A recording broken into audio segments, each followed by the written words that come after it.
mikono juu. Leo ni leo. Azimio la umoja. Inawezekana.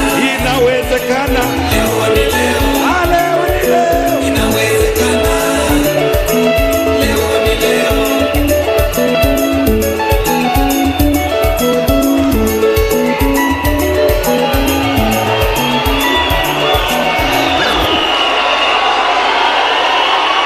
Wow. Wow. Hello. Hello. Leoni. Msema kesho ni. Asanteni sana.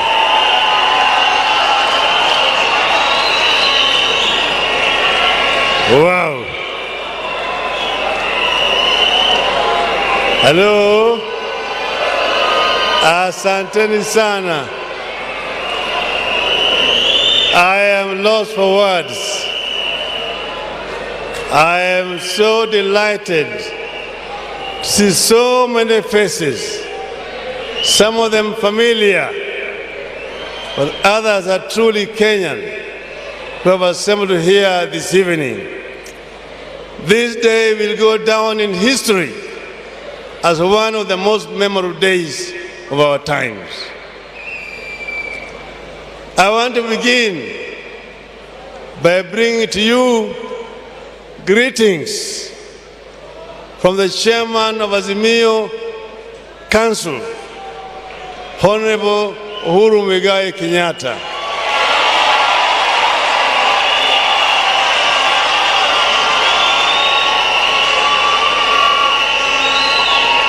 Although unable to attend physically today, he has told me to tell you that he's with you in spirit. We are beginning a new journey. Yesterday, me and my running mate presented ourselves before the Independent Election Commission, presented our credentials, and all of them were found to be in order, and we were cleared to run for the presidency of this country on the 9th of August this year. So we are ready to go. We are ready to go. We said before we start the journey, we should come together with all our supporters, representatives, and tell the people why we are running. And that is why we are here today. I want to say, as was stated already by those who spoke before me, that this is a result of a very lengthy consultative process with the people of Kenya. We said we don't just want to come and invent things, but we want to be able to represent the views of the people of Kenya. The people of Kenya have said that they want to see a change. They have said that for a long time they have waited for Kenyan dream to be realized. Where the forefathers had said that this country was going to be a God-fearing nation, that justice was going to be a shield and defender, that we are going to live in unity, peace, and liberty. And finally, that plenty was going to be found within our borders. For 80 years, they have seen only scarcity. They have not seen the plenty promised by the founding fathers. So we said we need to start on our journey toward realization of that dream. The foundation has partly been laid, but we need to expand on that foundation and move towards achieving the Kenyan dream by dealing a devastating blow to the three major enemies of our people: ignorance, poverty, and disease. Those are the three major enemies of our people. And we said that we confront them frontally by coming up with policies that are responsive to the needs of our people. That is why in this manifesto, we have laid out our strategy of how to deal with those three major enemies of our people. We started with wealth creation. How do we create wealth? This country has remained for a long time purely an agricultural country, basically processing industries, processing agricultural products.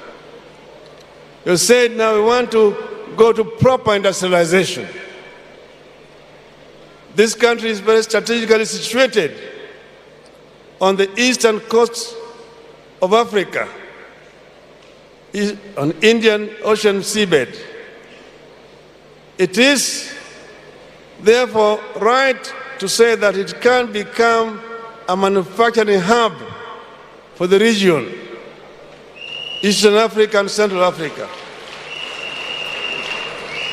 So you said, you're not just going to come up with processing industries, processing agricultural produce, but primary manufacturing.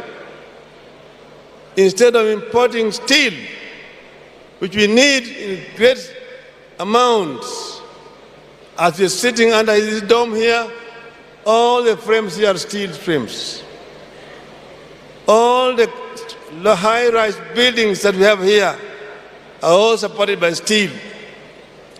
The superhighway just behind us here, running from Mlolongo to Ayakiwe, it's all on steel, and most of it is imported into the country. We are going to make steel from iron ore, part of which we have in this country.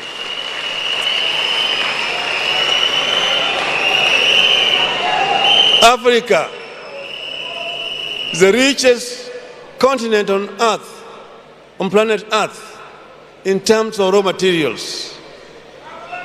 Africa exports most of the raw materials to industrial West and East. They import copper ore from DRC and process it and bring back copper products, copper sheets, copper wires and cables for our own use in our continent. They import bauxite from Guinea and Mauritania and bring back aluminum products to Africa. They import iron ore from several African countries and bring back steel products into the continent. We are going to manufacture copper products here. We are going to manufacture aluminum products here. Then we are going to manufacture automobile components. We are going to manufacture here on the continent of Africa. We are going not only to assemble but also to manufacture primary products here. We are going to manufacture electronic products here. We are going to manufacture, I've mentioned aluminum products. We are going to manufacture tractors here in this country and automobile. Right now, the world is converting from fossil fuels to other forms of fuels. Electricity is going to be the new energy for automobiles. That makes it very easy for us, with the technological base that we already have here, to manufacture automobiles, which are basically electric powered. The new source of energy as the world moves away from the fossil fuels is going to be hydrogen. And hydrogen is available in large numbers in our country here. Rivers flowing into ocean carrying a lot of water. Hydrogen is just extraction of hydrogen from water and leaving oxygen, which is also usable. We will produce hydrogen here and use it to manufacture, to generate energy. Then we will be processing also other products in this country. We will expand to not just processing semi-finished products, but completely finished products here. We will not be importing Nescafe. We will produce Nescafe here from coffee manufactured, produced in Kenya. So we have a lot of potential in this country. We are sitting on a market of nearly 400 million people in the hinterland of our country. And we have got brains, people who are highly qualified, who can be meaningfully engaged so that we can be able to exploit the market that we have behind us. Then having done that, we are going to go into the other areas, as we've been shown, textile manufacturing. And here there's going to be backward and forward integration. We will introduce cotton growing in large numbers in our country. So many other parts of the country which cotton is the only available cash crop. Our textile industry was killed through liberalization. When then they brought mitumba, it killed all our textile industries. Our people are only wearing clothes coming from outside the country. They have been worn by people who are dead. We are going to go to primary production so that our people who are importing mitumba can have good product to sell here. I'm saying that we are not moving anybody out of business. We will ensure that those who are importing mitumba get the first hand to market goods which are going to be manufactured here in this country. We will get the cotton, we'll gin it here, we'll spin it here, and we will make finished product here. And this will create again a very big source of employment for our youth in the country. We will also promote farming of other products like bigsa, products like cocoa. Cocoa can grow here. Coconut is growing on the Sese Island in Uganda. We'll introduce it here as a cash crop and use it to manufacture beverages here in this country. So, having exhausted manufacturing, we are going to also promote agricultural production. Agriculture will go hand in hand, as already been mentioned by our Minister for Agriculture, with manufacturing. We will promote agriculture in large scale, and we'll also introduce smart agriculture so that our farmers can be able to get value for their efforts. We will subsidize our agriculture by providing farm inputs, providing seeds, providing fertilizers and chemicals at subsidized price. Effective from October this year, a bag of fertilizer will cost not more than 2,000 shillings, from 6,000 shillings currently.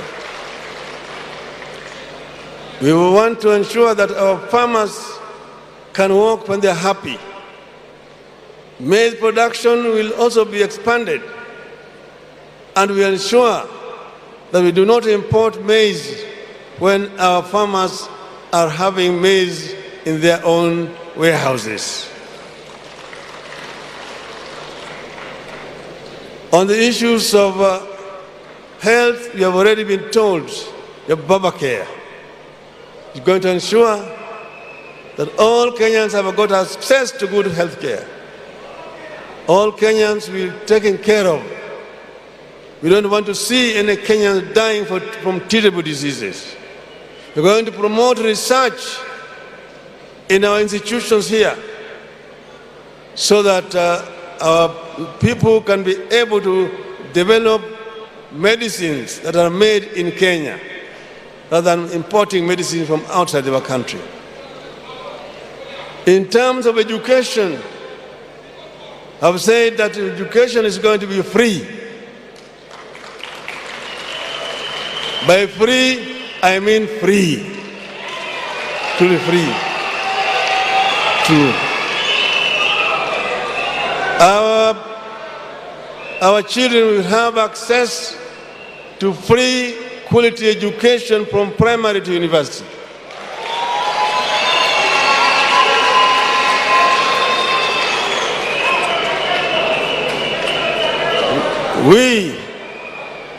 It is doable because we are going to restructure our economy. We will have priorities which are going to set for our people. I've also mentioned that we are going to employ all the teachers who are trained and are actually staying idle at home immediately so that we can be able to improve quality of education in our schools. So we want the Kenyan to walk this journey with us. What we are trying to offer is not something that is impractical. It has been costed by our experts. We know exactly where the income is coming from, which is going to fund the program that we are going to release. So it is not utopia.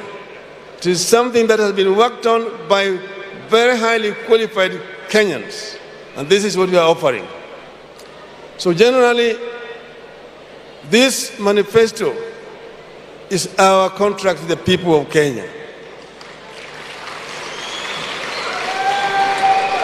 I want to now highlight our first 100 days in government. What will Azimio government do the first 100 days?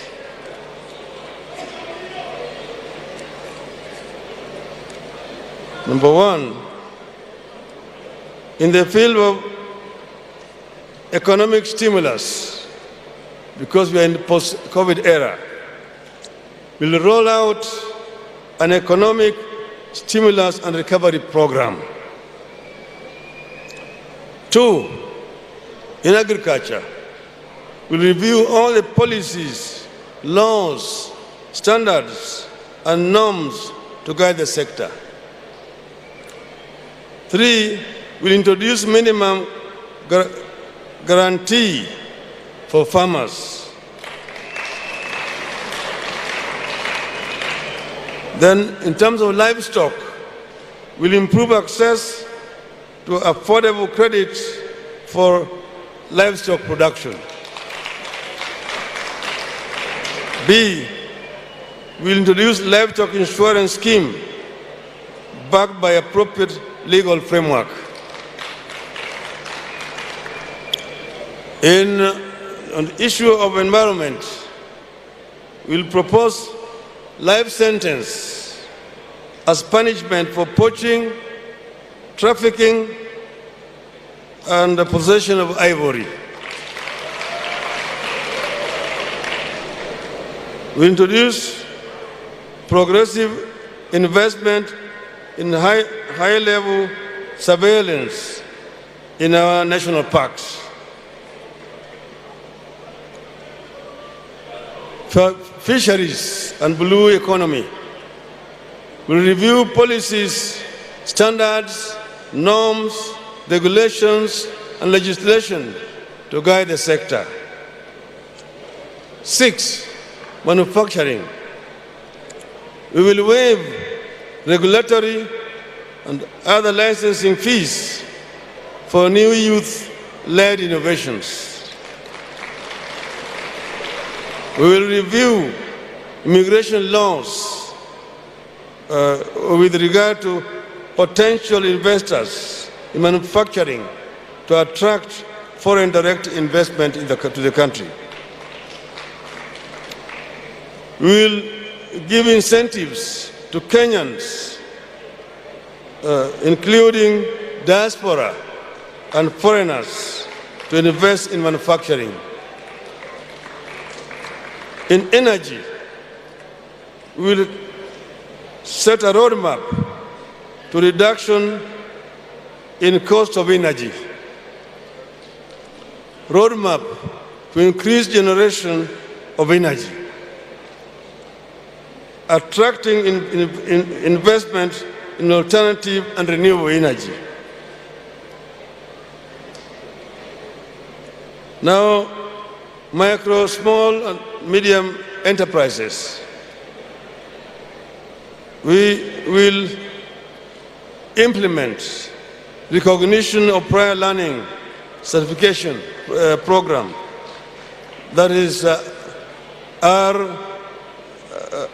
RPL, by awarding certificates to craftsmen, technicians through apprenticeship, shahada la jitihada. We'll initiate funding and training for the border. 9, digital economy. Digital economy. We'll expand programs that connect the youth to digital economy, the global networks. Debt management and public expenditure. We'll commence negotiations for debt restructuring, stock management, to ease the burden on Kenyan taxpayers. Inua Jamii will implement cash transfer of 6,000 monthly stipend to each of vulnerable households.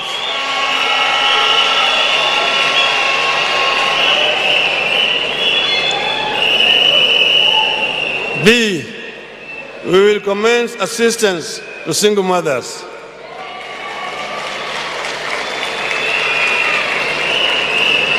C, we will implement a social protection program for unemployed youth, modeled along Kazi Mtaani. 2, we will review the cost of living with special focus on fuel, unga, mobile data, and energy. 3, we'll initiate implementation of universal healthcare insurance, Babacare. 12, education. We'll ensure all unemployed trained teachers are absorbed. 13, security. We'll assign at least 6 police officers in every police station, trained and equipped to handle police-youth relations, and also to restore relationship with all the citizens. We will ensure that the police are a force, are a service, not a force, that the police serve the people and not molest innocent Kenyans. B, will improve pay and other terms of service for KDF and police personnel. Good governance. We will declare corruption a threat to national security and establish a specialized department in the security agencies for corruption surveillance. This we shall do within our first 100 days in office.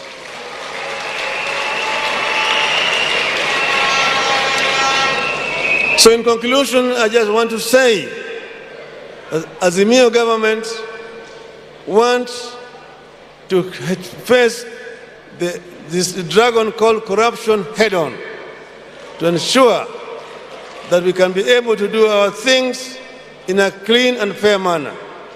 Kenya has a great potential. Kenya is a great country, surrounded by neighbors with whom we want to work very closely. We are going to work towards the creation of East African Federation. We want to ensure that Kenya moves away from the league of third world economies, and Kenya plays in the league where it rightly belongs, to middle income economies, with a way to move into the first world economy. Kenyans deserve better. Long live Kenya. Azimio! Azimio! Azimio! Azimio! Azimio!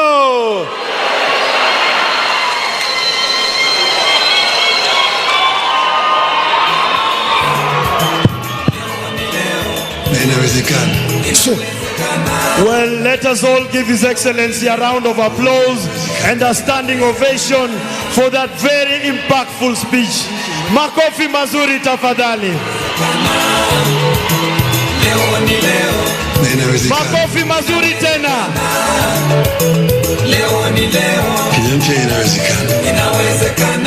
Asante sana, asante sana. And now, as His Excellency the 5th President takes his seat, thank you.